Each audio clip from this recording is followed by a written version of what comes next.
Bueno, la Bueno, siguiente la pregunta. siguiente pregunta. ¿Qué es un embarazo ¿Qué es un ectópico embarazo ectópico y qué es Bueno, un embarazo y qué es un embarazo intrauterino? intrauterino? bueno, el embarazo intrauterino es el embarazo normal, ¿sí? El embarazo intrauterino es el embarazo que todos deseamos tener. Pero a veces la concepción no se realiza en el lugar adecuado. Normalmente la concepción se produce en la trompa, la concepción se une el espermatozoide con el óvulo, se produce en la trompa. Y después de ahí va viajando hasta el útero, ¿sí? Y ahí es donde va a ser la anidación del bebé. Y eso es lo normal. Eso se llama intrauterino. Pero el embarazo ectópico es cuando no llega a ser en ese lugar y puede ser en diferentes lugares. Puede ser que el espermatozoide viaje, se haga la concepción en el mismo ovario y ahí empieza directamente, porque no llegó a salir, directamente empieza a nacer ahí. Es un embarazo ovárico. También puede ser que quede en el tubo, o sea, que quede en la trompa de Estaquio. Entonces, un embarazo tuvárico. Y hay veces ni siquiera es dentro del útero, se va fuera del útero y va, por ejemplo, al peritoneo. El peritoneo es una parte que se encuentra entre las vísceras y la pared del músculo anterior, o depende cómo lo vemos, del músculo posterior de la embarazada. Entonces, en ese espacio virtual, que se llama peritoneo, se puede producir también el embarazo, que es eh, grave directamente, o sea que todo embarazo ectópico se tiene que corregir quirúrgicamente, excepto uno, el embarazo, o sea, cuando la concepción se produce el, en algún lado, que puede ser en la trompa o que puede ser en el útero, y que la anidación se encuentre en el tercio inferior del cuello uterino o se encuentre directamente en la vagina. Esos dos embarazos normalmente se pierden. O sea, están un rato y después se pierden. Esa sería la única excepción en que el tratamiento no termina siendo quirúrgico, pero muchas veces pasa inadvertido porque pasa como una menstruación más. Y en realidad fue una La pérdida. siguiente pregunta sería, ¿cuál es la edad fértil de una mujer y la del hombre? Bueno, la edad fértil se define la edad en la cual la mujer o el hombre puede concebir. Entonces, comienza en la menarca con la mujer y termina en la menopausia. Normalmente, como normal, puede variar, la mujer puede quedar con la menarca entre los 9 y los 16 años. Generalmente, a nivel mundial ha descendido esta edad, pero generalmente todavía se mantiene, que lo normal es entre los 9 y los 16 años. Ya es raro ver mujeres de 15 y 16, pero todavía se pueden ver que empiezan con la menarca en ese tiempo. Y termina en la Germán, menopausia. Sí, la menarca sería la primera menstruación, ¿no? exacto. La menarca es la primera menstruación y ahí empieza la edad fértil de la mujer. Obviamente, la edad fértil de la mujer no significa que sí o sí tenga que quedar embarazada, sino que esa es la edad en donde puede quedar embarazada, pero no es la edad óptima para quedar embarazada. Ya vamos a hablar de eso un poquito para que se entienda. Y la menopausia, que tampoco es la edad óptima para quedar embarazada, sino es la edad en la cual hasta donde puede quedar embarazada.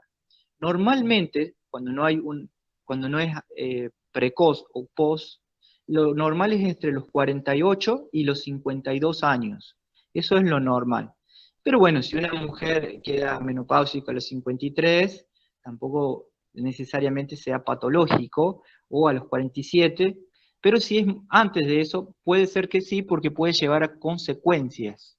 Consecuencias de protección, especialmente a nivel cardíaco, porque los estrógenos son protectores cardíacos.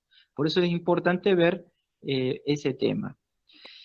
Por otro lado, en el hombre, apenas pueda tener espermatozoides fértiles, que también es en la pubertad, eh, ahí ya tiene edad fértil, que es bastante precoz, un poco más tardía que las nenas generalmente de 12 a a 16, 19 años, incluso en muchos casos podrían llegar a ser normales, pero también 12, 16 como una edad de inicio para decir que entramos en la edad fértil. Y a diferencia de la mujer, el hombre, la andropausia suele ser tardía. Hay personas de 70 años que pueden concebir.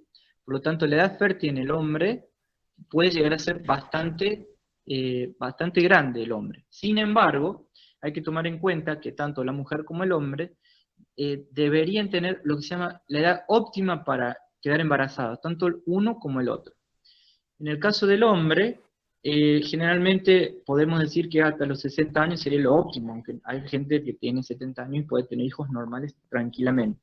Pero hay un envejecimiento de los genes de los espermatozoides que pueden hacer que afecte a la progenie. Pero es mucho más característico el envejecimiento del óvulo. Por ejemplo, el riesgo, por ejemplo, de una trisomía, que es la trisomía 21, que es la más común, es aumentado con la edad. Por lo cual, una mujer que tiene 18 o 25 años tiene menos probabilidades, ahora ya hablamos de probabilidades, no hay certeza, de que pueda tener un hijo, por ejemplo, con una trisomía 21. En cambio, una mujer mayor de 35 aumenta drásticamente. Por lo cual, la edad fértil es una cosa y la edad en donde uno óptimamente va a conseguir es diferente. Generalmente la edad de concepción óptima sería más o menos entre los 22 y los 34 años. En todo ese rango sería la edad óptima. Por supuesto, dependiendo de patologías previas de la mujer, esa edad óptima puede ser acotada o incluso se puede ampliar. Hay mujeres de 40 años hoy por hoy que pueden tener hijos tranquilamente, especialmente si ya han tenido antes, para no tener las complicaciones que generalmente se dan en el tercer trimestre. Las mujeres más grandes tienen problemas generalmente del tercer trimestre, como por ejemplo la preeclampsia. Y las mujeres más jóvenes suelen tener problemas, por ejemplo, del tamaño. Cuando sale, como es la primera vez que se expande el coxis, digamos que se expande la pelvis para poder salir del canal de parto, entonces ahí pueden llegar a tener problemitas y por eso se requiere que tengan una edad un poco más que 12 años para tener embarazos normales. Normalmente entre los 22 y los 34 años sería lo óptimo. ¿Qué es un parto y cuáles son los tipos que hay? ¿Cuál es la diferencia entre una cesárea y un parto normal? Parto simplemente es el acto en el cual se expulsa de alguna forma el bebé, ¿sí?, fuera del útero materno. Lo normal es a través de lo que se llama parto natural, a través del canal de parto. Pero a veces, por razones diferentes, como por ejemplo lo que habíamos mencionado, que no tiene la pelvis adecuada, o porque no tiene la posición adecuada el bebé, o porque a lo mejor se produce algo como se llama la placenta previa, que significa que la placenta, en vez de estar en la parte adecuada del útero, se presenta por delante del bebé, y eso puede ser un problema porque sale antes la placenta asfixiando el bebé. Entonces, todos esos motivos pueden dar a lo que se llama un parto por cesárea.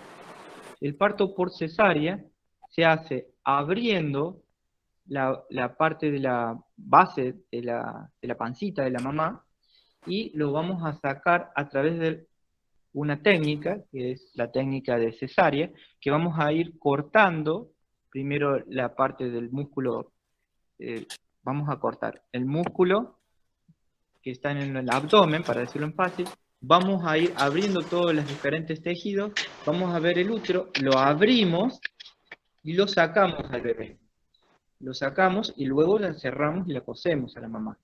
Y de esa manera podemos evitar las complicaciones que se pueden estar dando cuando corresponden. No es un acto que se tenga que hacer como primera medida. Es un acto que no debería ser a elección, sino que debería ser por una cuestión médica. Entonces, de esa manera se evitan muchas complicaciones en la cesárea. De cualquier manera, es una técnica muy útil y esto es lo que ha hecho un aumento de la sobrevida en las mujeres. O sea, es algo muy fundamental por todos los problemitas que habíamos hablado. Pero ¿por qué el parto natural es mucho mejor? Bueno, hay muchas razones, pero una de ellas es la disminución de la hospitalización de la mujer y la disminución de los dolores. Los dolores durante el parto, a diferencia de lo que cree la mujer, sí, son grandes, pero la mujer se olvida a través del acto de parto y a través de poder ver el bebé. Tanto mujeres por embarazo natural como por cesárea.